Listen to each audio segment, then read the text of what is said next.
Good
morning বন্ধুরা, তোমরা সবাই কেমন আছো? আশা করছি ভালো আছো। আমিও ভালো আছি। মানে মেয়েটার শরীর একটু আগে থেকে অনেকটাই ঠিক আছে। দেখবে বাচ্চাদের শরীর খারাপ হলে না কারোই ভালো লাগে না, বাড়ির সবারই কেমন জানে মন মেজাজ একদমই ভালো লাগে না। বাচ্চারা যতই দুষ্টু হোক না কোনো দুষ্টু করুক, কিন্তু শরীরটা যদি ঠিক থাকে সবার মন দেখবে ভালো হয়ে যায়। আর বাচ্চার শরীর খারাপ হলে কিছুই ভালো লাগে না, না কাজ করতে ভালো লাগে, না খেতে ভালো লাগে। আমরা একটু ভালো আছি, ও দেখতেই পাচ্ছ ওই যে ওখানে বসে আছে, আর আমি যেখানে যেখানে যাব ও পিছে পিছে সেখানে। তার জন্য ভাবছি ওই ওখানে বসে থাকুক, আমি রুটিটা এদিকে বেলে নেই। দেখো দুষ্টুমি করছে, তার জন্য মাকে বললাম মাকে নিয়ে যেতে। আর আমি তোমরা দেখতেই পেলে ও আগে জামা কাপড় ছেড়ে ঠাকুর ঘরের কাজটা সেরে নিলাম। তারপরে আমি চলে এসেছি রান্নাঘরে বরের টিফিন বানাতে। এই তো রুটিটা বানানো হয়ে গেছে, আজকে 2টো রুটি নিয়ে যাবে, তার জন্য বেশি রুটি বানালাম না। জিজ্ঞেস করে নিয়েছিলাম কটা রুটি নেবে, বলছিল 2টো রুটি, তার জন্য 2টো রুটি বানিয়ে দিলাম। আমার রুটি বানানোটা হয়ে গেছে, দেখো তোমরা দেখতেই পাচ্ছ। আর তোমরা কেউ কিছু মনে করো না, রান্নাঘরটা অগোছালো আছে, তোমরা বুঝতেই পারছো। মেয়েটা ওখানে বসেছিল, সব ধীরে ধীরে করে নেবো। কেবল তো সকাল, এখন কটা বাজে? 8:30 মনে হয়, 8টা। সব কিছু ঠিক করে নেব, সব অগোছালো হয়ে আছে, কেউ কিছু মনে করো না। এখানে মা কি যেন নিচে করছে আর আমার সাথে কি যেন বলছে, আমি মায়ের সঙ্গে কথা বলছি। দেখো বড় টিফিন বানানো হয়ে গেছে।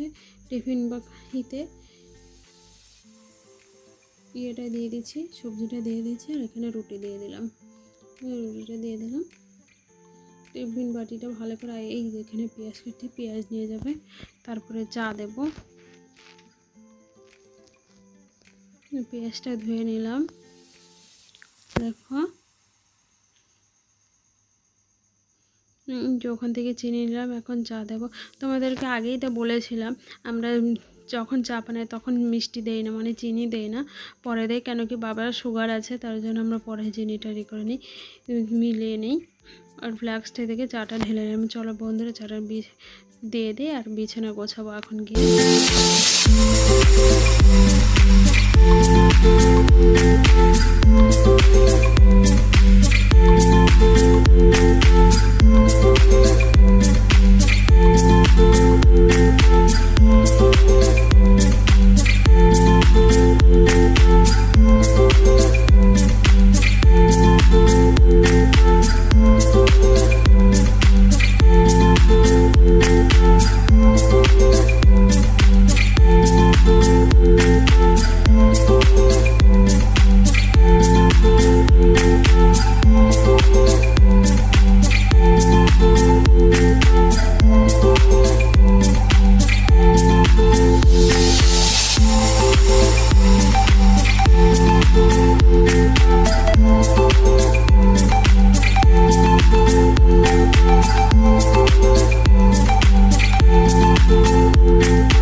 বাসি কাজ সেরে খাওয়া দাওয়া করে আমি চান করে চলে এসেছি পুজো দিতে। এখন পুজো দেব, সব কাজ হয়ে গেছে। এখন পুজো দিয়ে তারপরে রান্না করব। আজকে রান্না হবে এঁচোড় চিংড়ি, আর কি করবে আমি জানি না। মা আসুক, তারপরে মা একটু বাজারে গেছে মেয়েকে নিয়ে। মেয়ে বায়না ধরেছে ঘুঘু করতে যাবে, ঘুঘু মানে ওর ঘুরু ঘুরু করতে যাবে, তাই জন্য মা গেছে। আর আমি এই ফাঁকে আমি চান করে নিলাম। এখন পুজোটা দিয়ে নেবো, তারপর ওরা আসুক, তারপর দেখি মেয়েকে চান করাবো, তারপর ঘুম মারবো, আর তারপরে রান্না করব। চলো তোমরা দেখতে থাকো ভিডিওটা, চলো। তোমরা দেখতেই পেলে আমি সব বাসি কাজ সেরে পুজো দিয়ে চলে এসেছি।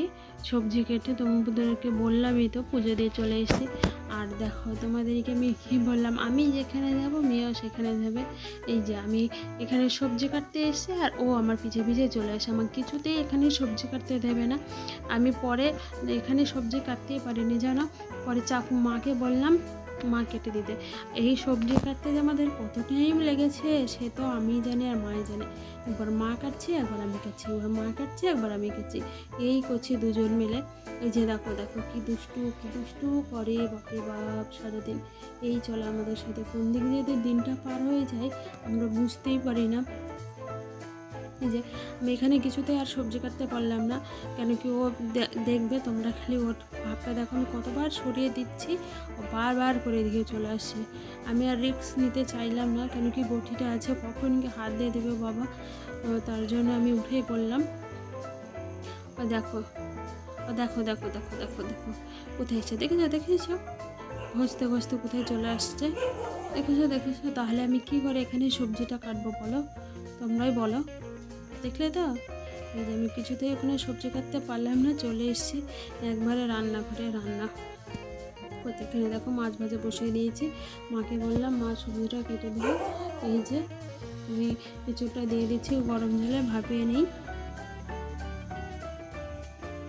এখানে মা একবার সবজি কাটছে, আমি একবার সবজি কাটছি। মা কিছুটা কেটে দিল, তারপর আমি আবার পেঁয়াজ কাটছি। দাঁড়াও তোমাদেরকে আমি দেখাবো। এঁচোড়টা গরম জলে দিয়ে দিই। এদিকে আমি ভাত বসিয়ে দিয়েছি, এদিকে মাছ ভাজছি, চিংড়ি মাছটা। চিংড়ি দিয়ে এঁচোড়টা রান্না করবো। যে এঁচোড় চিংড়ি আগেই তো বললাম তোমাদেরকে। আর পটল ভাজবো। দেখো এই যে দেখছো, শেষ পর্যন্ত আমি এখানে এসে আমাকে সবজিটা কাটতে হলো। যে এঁচোড়টা কেটে দিল, আমি টমেটোটা কাটলাম আর পেঁয়াজটা কাটলাম।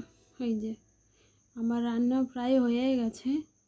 এই যে এই রান্না করতে এসো, আমি একবার রান্না করছি, মা একবার করছে, আমি একবার মা একবার, মানে কিছুতেই স্থিরভাবে রান্নাটা করতে পারছি না। কখনো মা এসে নাড়ে দিচ্ছে, কখনো মা এসে করছে মশলা দিচ্ছে, কখনো আমি এসে করছি। এই করে করে আজকে যুদ্ধ করে রান্নাটা করলাম শেষ পর্যন্ত। এই যে দেখো এখানে আমি আলুটা দিয়ে দিলাম। আলুটা দিয়ে ভালো করে নেড়ে যখন তেলটা ছেড়ে আসবে তখন জলটা ঢেলে দেবো। আর আজকে জানো তো এঁচোড়টা দারুণ রান্না হয়েছিল, কিন্তু খেতেও খুব টেস্টি হয়েছিল, খুব সুন্দর হয়েছিল খেতে। এখানে গরম জলটা গরম বসে, এই যে দেখো লাল টুকটুকে এঁচোড় চিংড়ি, ইয়াম্মি দেখেছে তো, দারুণ কিন্তু দেখতে হয়েছে, লাল লাল, খুব সুন্দর। গুড ইভিনিং বন্ধুরা, দেখো আমার লাল চা বানানো হয়ে গেছে। লাল চা আমি আর মা খাই, তোমরা সেদিন দেখতে পেলে আমি আর মা খাই। আমার লাল চা বানানো হয়ে গেছে, আর বাবার জন্য ওখানে দুধ চা বানাচ্ছি। আর এদিকে দেখো আমি জল ভরাচ্ছি বোতলে, চা বানাচ্ছি, আবার সবজিও কাটছি। আমার সবজি কাটা হয়ে গেছে, কখনো কখনো যেন মা দুর্গা হতে হয়। আর এই গুড ইভিনিং বন্ধুরা, দেখো আমি অনেকক্ষণ পরে চলে এসেছি, এখন 7টা বাজে। এখন আমি রেডি হয়ে গেছি একটু বাজারে যাওয়া বলে। তোমরা দেখতেই পেলে চা বানাচ্ছিলাম, সবজি কাটছিলাম, জল ভরাচ্ছিলাম। তারপর ওখান থেকে এসে সবজিটা রান্না করবো। সবজিটা রান্না করতে পারিনি, আর জলটা ভরাতে পারিনি, ওখান থেকে এসে করবো, কেন কি দেরি হয়ে যাচ্ছে। যদি সব কিছু করে যায় তার অনেকটাই লেট হয়ে যাবে। আমি ভাবছি আগে বাজার থেকে আসি, তারপরেই সবজিটা করে নেবো। আর যাচ্ছি মায়ের একটা সালোয়ার বানাতে দিয়েছে, ওই সালোয়ারটা আনতে। চলো বন্ধুরা যাই তাহলে। দেখো বন্ধুরা, আমি বাজার থেকে চলে এসেছি। চলে আসার পর অনেকক্ষণ পরে আবার রান্নাঘরে চলে আসলাম। তোমাদের তখন বললাম সবজি কেটে রেখে গেছি, দেখালে মেয়েতো। আর জল ভরাতে পারিনি তখন, এই যে জল ভরাচ্ছি আর এই যে রান্না করছি। এখন রান্না করব। এই যে তখন তো তোমাদেরকে দেখালাম, এটা সিঙ্কে কতগুলো বাসন পড়ে আছে, এগুলো মাজতে লাগবে। চলো বন্ধু, আমি ভিডিওটা আর বড় করছি না, ভিডিওটা এখানেই রাখছি। আর এই কাজগুলো আমি করে নিই, আর মেয়েরও খাবার বানাতে লাগবে, ওকেও খাইয়ে দিতে হবে। এখন প্রায় 15টা বাজে। চলো রাখছি, বাই, গুড নাইট। তোমরা ভালো থেকো, সুস্থ থাকো। ওকে, বাই বাই।